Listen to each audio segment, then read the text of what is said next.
الحمدللہ الحمدللہ رب العالمین والعاقبۃ للمتقین والصلاة والسلام علی سید الانبیاء والمرسلین وعلی آلہ واصحابہ اجمعین. اما بعد، اہل ایمان، آج میں جس موضوع پر بات کرنے کے لیے کھڑا ہوں وہ کوئی وقتی بحث نہیں یا کسی ایک فرد کا مسئلہ نہیں یا کسی خاص طبقے کا مسئلہ نہیں، بلکہ امت کی شناخت، نسلوں کے مستقبل اور ایمان کے تحفظ کا مسئلہ ہے. آج بات دنیا کی نہیں، آج بات دین کی ہے.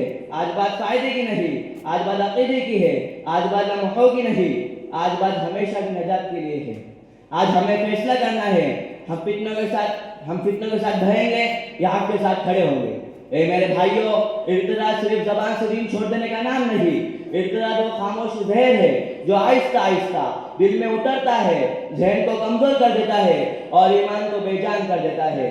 جب نماز چھوٹتی جائے اور دل میں خلش نہ ہو، جب گناہ معمول بن جائے اور ضمیر نہ جاگے، جب حلال و حرام خلط ملط ہو جائے اور جب دین کا مذاق اڑایا جائے اور ہم خاموش رہے تو سمجھ لو ایمان خطرے میں ہے.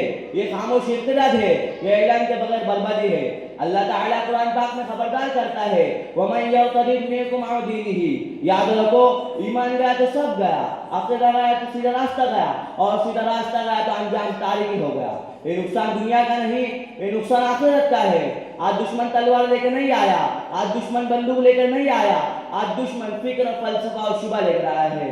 سوشل میڈیا، فلمیں، ڈرامے، آزادی کے نام پر بے دینی اور ترقی کے نام پر بے حیائی اور عقل کے نام پر اللہ سے بغاوت، یہ سب نوجوانوں نے اپنے ذہنوں کو یہ سکھا رکھا ہے کہ ایمان پسماندگی ہے اور گناہ آزادی ہے. لیکن سن لو، جو دین عقل سے ٹکراتا ہے وہ کبھی باقی نہیں رہتا، اور جو دین عقل کو، فطرت کو، دل کو، ان تینوں کو مطمئن کر دے وہی سچا دین ہوتا ہے. اے میرے بھائیوں، یہ فتنہ کیوں بڑھ رہا ہے؟ کیونکہ ہم نے علم کو ثانوی بنا دیا. ہم نے علم کو سیکھنا مشکل سمجھ لیا.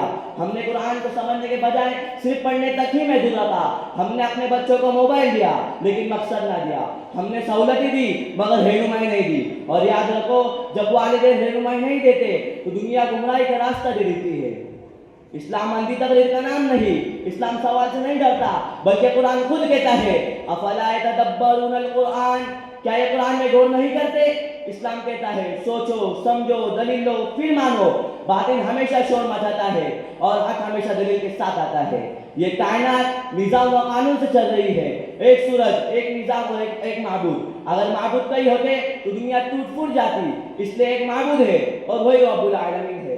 تاریخ سے پوچھو، کیا آپ صلی اللہ علیہ وسلم نے کبھی جھوٹ بولا؟ دشمن بھی کہتے تھے الصادق الامین. جو شخص 40 سال سچائی کی پہچان رہا ہو وہ اللہ پر جھوٹ کیسے باندھ سکتا ہے؟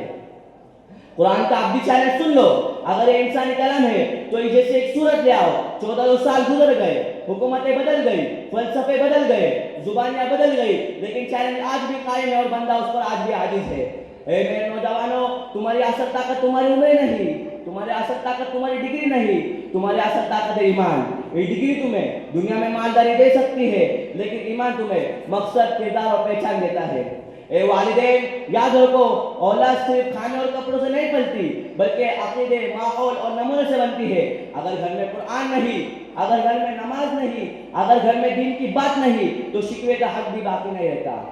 اس کا حل کیا ہے کہ ہم سب سے پہلے علم دین کو اپنی زندگی کا حصہ بنائے. قرآن کو سمجھ کر پڑھو، سیکھو، سوال کرو. آپ صلی اللہ علیہ وسلم کی سیرت کو اپنے اخلاق، فیصلوں اور تجربات کا معیار بناؤ. عبادت مضبوط کرو کیونکہ عبادت ایمان کو زندہ رکھتی ہے. گناہ سے بچو کیونکہ گناہ شک کو دعوت دیتا ہے. نیک صحبت اختیار کرو کیونکہ ماحول ایمان کو یا تو بناتا ہے یا بگاڑ دیتا ہے. آخری میں اہل ایمان، یہ وقت دفاعی اندازی کا نہیں، یہ وقت شرمندگی کا نہیں، یہ وقت اعتماد علم اور یقین کے ساتھ حق پیش کرنے کا ہے. آج یہ عہد کرو، ہم ایمان نہیں بیچیں گے، ہم ایمان نہیں بیچیں گے، ہم عقیدہ نہیں چھوڑیں گے، ہم عقیدہ نہیں چھوڑیں گے، ہم ہمارے نسلوں کو فتنوں کے حوالے نہیں کریں گے. کہو، اسلام دلیل کا دین ہے، اسلام حق کا دین ہے، اسلام قیامت تک زندہ رہے گا. اے اللہ، ہمارے ایمان کو مضبوط فرما، ہمیں علم والا یقین عطا فرما، عمل والا ایمان عطا فرما، اور فتنوں کے اس دور میں ہمیں ثابت قدم رہنے کی توفیق عطا فرما. آمین آمین یا رب العالمین. والسلام علیکم.